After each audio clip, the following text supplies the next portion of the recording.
그날 어둠 속의 절규는 끝내 누구에게도 닿지 못했습니다. 참혹한 실체가 드러난 건 다음 날. 경기도 화성의 한 도로변 풀숲에서 여성의 시신이 발견됐습니다. 희생자는 서울 구루동의 한 스웨터 공장 직원인 정금숙 씨. 부검 결과 사인은 외력에 의한 두부 손상, 즉 머리를 수차례 맞아 사망한 것으로 밝혀졌습니다.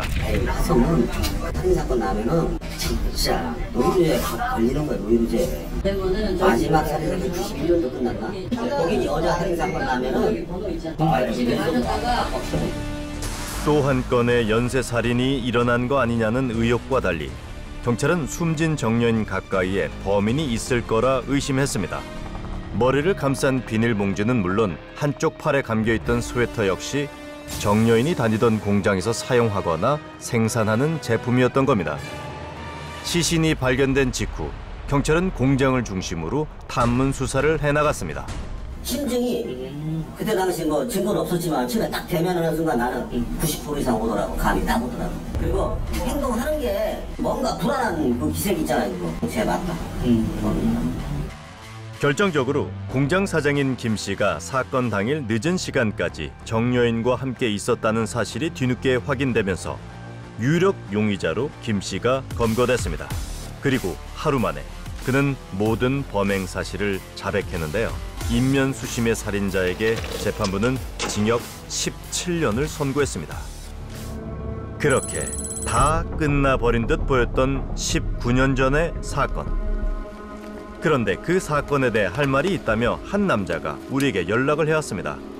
그는 긴 수감 생활을 마치고 만기 출소한 김 씨였습니다.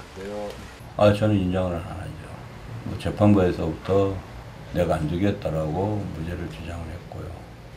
내가 아니라고 해도 그 조사받는 수사관들이나 이제 그 계장이라고 하는 그분들은 억압을 하면서 너 그딴 식으로 하면은 뭐 반푸전할 필요 없다.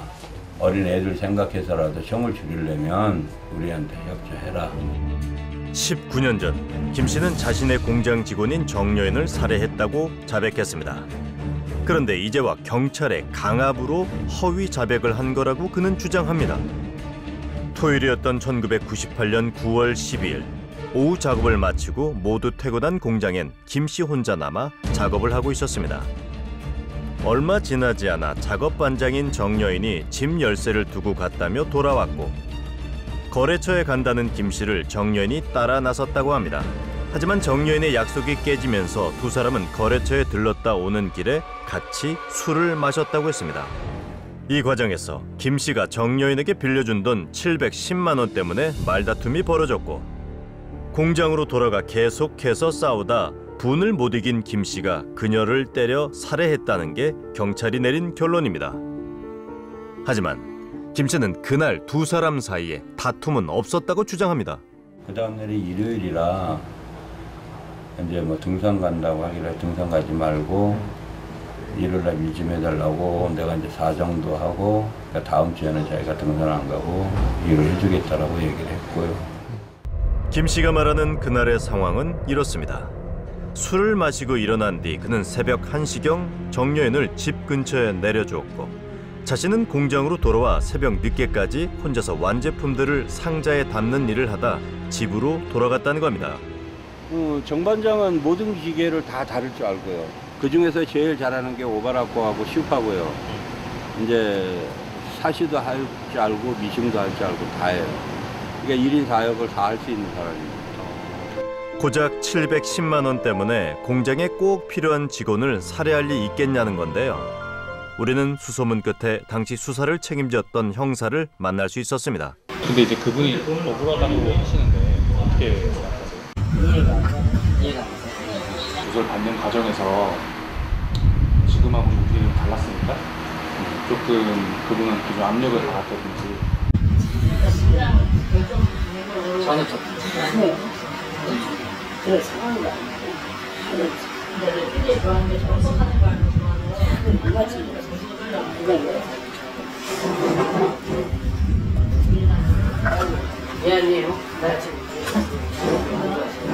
이 이 사건을 해결하고 한계급 특진까지 했다는 그는 전혀 문제가 없는 수사였다고 잘라 말합니다. 우리가 만난 또 다른 담당 형사는 김 씨를 의심할 만한 충분한 이유가 있었다고 했습니다.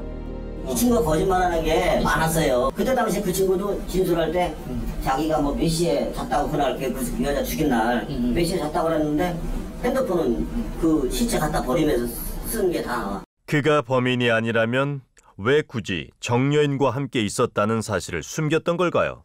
겁나고 무서워서 그 얘기를 못했던 거예요.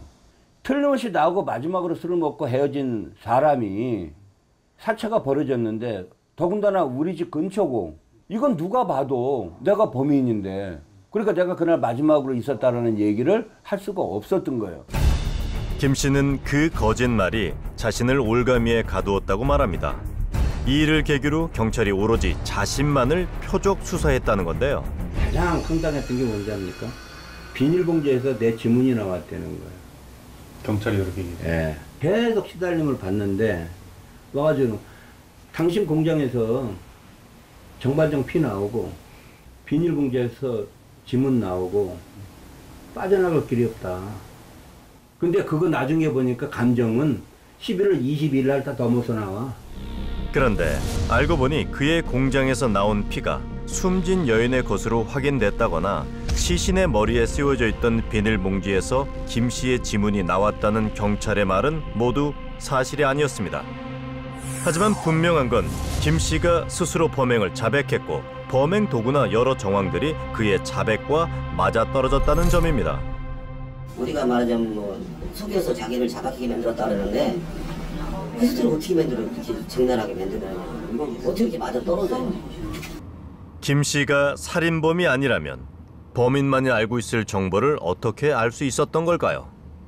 그런데 김 씨의 자백 내용을 분석한 진술 분석 전문가는 그의 자백이 일반적인 경우와는 많이 다르다고 지적합니다. 피해자가 사망하게 되는 이런 행동을 진술하는 데 있어서 처음에는 밀치니까 넘어지면서 기계에 머리를 부딪혔다고 진술했다가 그 두 번째는 이 기계에 부딪힌 게 아니고 미싱 다이 모서리에 부딪혔다 이렇게 진술하고 있고 그 다음 세 번째는 머리를 잡고 다시 기계에 찍어 눌렀다고 얘기를 하고 있습니다. 핵심적인 범행 내용의 변화야말로 정말로 허위 자백에서 전형적으로 나타나고 있는 이 자백 진술의 특징이라고 할 수가 있습니다. 진짜 범인들이 자신이 저지른 일을 자백할 땐 범행에 대한 묘사가 정확하고 구체적인데 반해 당시 김 씨의 자백은 범행 방식과 과정에 대한 설명이 진술할 때마다 달라졌다는 겁니다. 예를 들면 여러 차례 계속 싸우는 사람이 둘이 같이 다시 공장에 간다든지 이런 것들은 밤늦게 공장에 갈 이유가 없거든요. 실제 자기가 했던 일을 자백했다기보다는 드러난 증거에 꿰어 맞춘 이야기일 가능성이 높아 보인다는 분석입니다. 사건 당일 김 씨의 휴대전화 기록에는 새벽 2시 34분경에 공장 근처에서 한 번, 그리고 새벽 3시 42분에는 김 씨가 살던 수원집 근처에서 통화한 흔적이 남아 있습니다. 김 씨가 범인이라면 2시 34분 전에 살인을 하고 시신을 유기한 뒤 3시 42분 전에 집으로 돌아갔다는 얘기가 됩니다. 우리는 경찰이 수사에서 밝힌 김 씨의 당시 동선을 따라가 보기로 했습니다. 남부순환도로를 거쳐 판교와 청계를 지나 화성에 들렀다 수원으로 가는 경로인데요. 김 씨의 휴대전화 발신 기록대로 정확히 일요일 새벽 2시 34분에 출발합니다. 제한속도 범위 내에서 가장 빨리 달릴 수 있는 속도를 유지했는데요. 당국 사거리 방향 직진이요. 주말인데도 새벽 시간대라 그런지 도로가 한산합니다.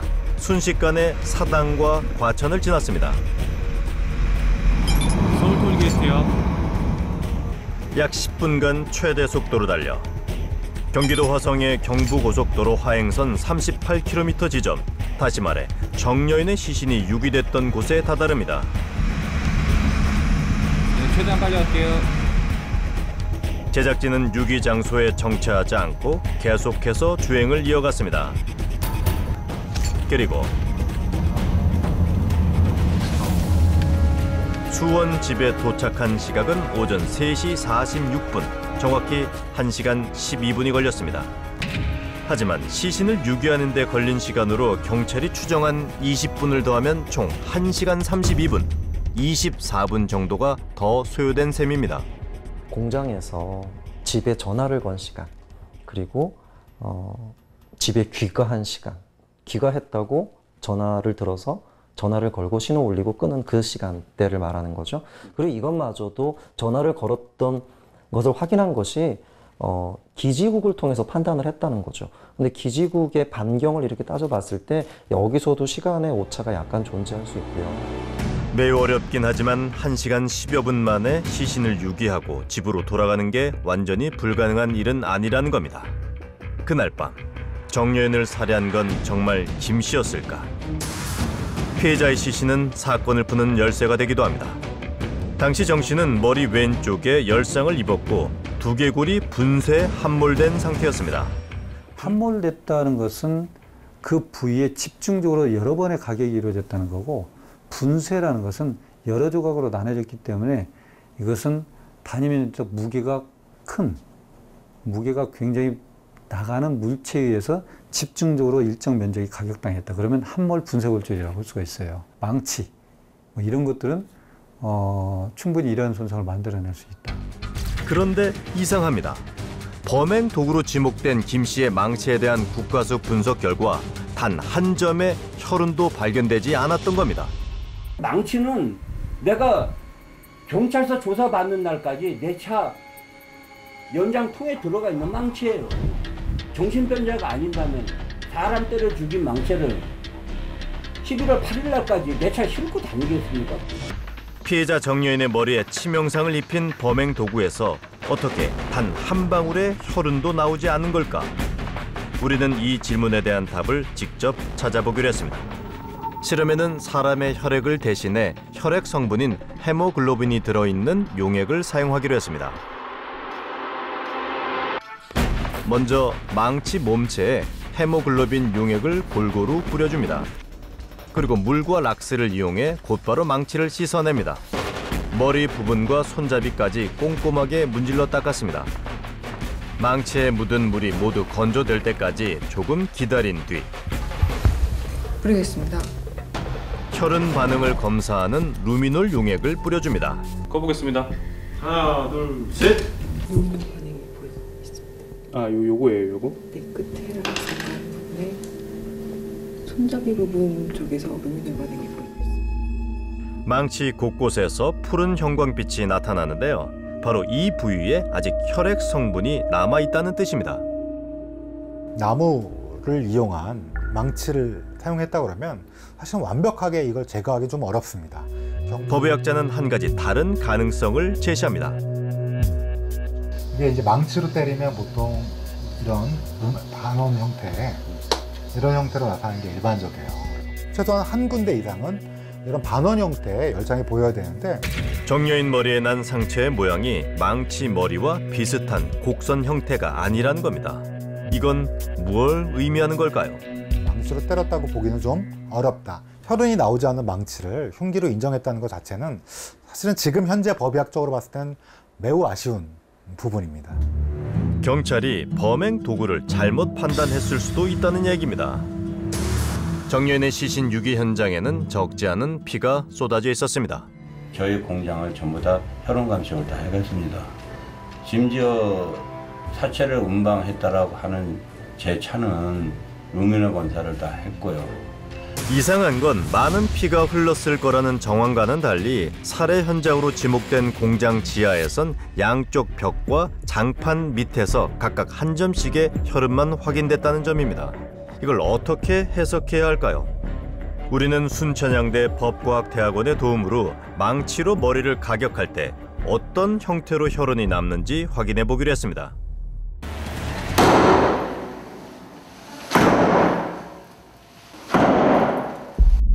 실험자가 망치로 나무판을 내려치자 붉은 용액이 공중으로 날아오르더니 사방으로 퍼져버리는데요. 지금 그러면 쓴 혈액의 양이 총 몇 밀리리터인가요? 약 100ml 정도 됩니다. 당시 살해 현장에서는 이보다 많은 출혈이 있었을 거라고 전문가는 말합니다. 현장에 많은 혈흔이 존재할 때 그것을 짧은 시간 안에 루미놀 반응이 없을 만큼 청소를 하기에는 좀 어렵다고 봐야 됩니다. 출혈 부위가 매우 광범위하고 혈류가 많은 부분을 공격을 당했기 때문에 아마도 현장에 많은 양의 피가 뿌려졌을 것 같거든요. 현장 검증에선 범인이 어떻게 극소량의 핏방울만 남긴 채 좁은 계단을 통해 시신을 옮길 수 있었는지 검증조차 하지 않았습니다. 수사기관은 김 씨가 새벽 1시에서 통화 발신 시각인 2시 34분 사이 정여인을 살해하고 시신을 비닐봉지와 마대자루에 넣어 유기 현장으로 옮겼다고 분석했습니다. 그가 범인이라면 그 사이 공장까지 깨끗하게 치운 뒤 공장을 떠났다는 얘기가 됩니다. 범행 후 불과 몇 시간 뒤인 일요일 아침, 김 씨의 아내와 처가 식구들이 일을 돕기 위해 공장에 나왔기 때문입니다. 그런데 만약 이곳이 살해 현장이 아니라면 왜 혈흔이 발견된 걸까요? 미싱을 하든 오바락과 하는 사람들이 수시로 손을 다쳐요. 그러면 이런 원단 짜투리로 일단 피 맞고 밴드 하나 붙이고 조금 심하면 화장실 올라가면서 씻고 와서 다시 덴지 붙이고 일을 했어요. 공장 바깥 수도가에서 발견된 혈흔을 제외한 나머지는 혈액형 판정마저 불가능한 상태였습니다.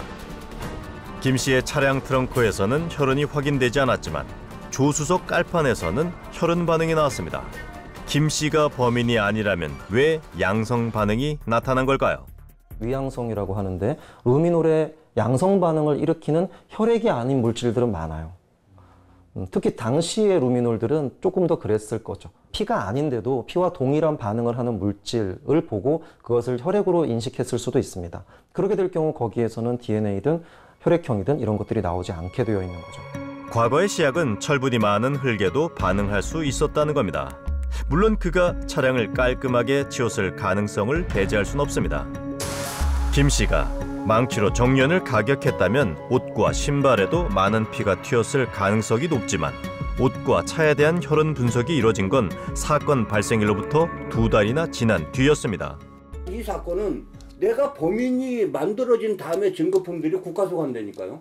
내가 범인이 되기 이전에 그게 증거가 돼서 나를 잡아가야죠. 나를 잡아놓고 이게 증거다. 근데 그 증거조차도 이건 순서가 완전히 바뀐 거예요. 김 씨가 정여인의 시신을 옮기는 데 썼다는 마대자루는 수사 기록에만 등장할 뿐 실체가 없습니다. 마대로 또 씌워서 그럼 마대는 어디 있다는 거예요? 못 찾았는데 경찰은 나중에 진술을 어떻게 받았냐면 가다가 버렸다. 차 안에서. 상식적으로 이렇게 고속도로에서 주행하다가 저속적으로 뭘 버리면 그래도 마대 같은 건 던져대고 밖으로 버려지지도 않아요. 면이 있고 가볍기 때문에. 발견 못한 것을 그렇게 버렸다라고 진술이 됐다는 건 저는 오히려 그렇게 버린 건 뒷차한테 내 지금 이렇게 버리고 범행을 하고 있습니다를 알리는 행위예요. 김 씨와 다투던 정여인이 최초로 머리를 부딪혔다고 진술한 재봉틀은 어쩐 일인지 증거로 채택조차 되지 않았습니다. 살인의 동기, 방법, 그 다음에 사체를 유기하는 동선, 방법, 사체 유기 방법, 사체 처리 후에 증거물품들에 대한 처리, 이게 하나도 완벽하게 들어맞는 게 없어요. 자백을 받아내는 데에만 급급해 정작 범행을 입증할 증거를 찾는 일은 소홀했던 겁니다. 재판에서는 법 원칙에 따라서 증거에 따라서 판단해야 되고 그러면 이렇게 진술 위주의 재판은 지양해야 하는데 이 사건 같은 경우에는 대다수 증거를 진술에 의존하고 있었던 문제가 있다. 사실은 재판정이 훨씬 더 그 부분에 대해서 심사를 엄격하게 했었어야 돼요. 그래서 오늘날 기준으로 봤을 때는 상당히 납득하기 어려운 판결이다 이렇게 생각합니다. 김 씨가 우리에게 뭔가를 꺼내 보여줍니다. 소식이 끊긴 두 아들의 사진입니다. 19년 전 10살, 4살이었던 아이들은 이제 어엿한 성인이 됐습니다. 어쩌면 한 가정의 가장이 됐는지도 모르겠습니다. 솔직히 먼 발치에서라도 얼굴은 보고 싶어요. 근데 몇 번을 갔는데 못 봤어요. 두 아들 앞에 다시 서고 싶다는 남자. 그는 억울한 피해자일까요? 범죄를 감추려는 살인범일까요? 유죄와 무죄 사이 그 어딘가를 떠돌고 있는 19년 전 그날의 진실. 영영 놓쳐버리기 전에 이제는 꼭 붙잡아야 합니다.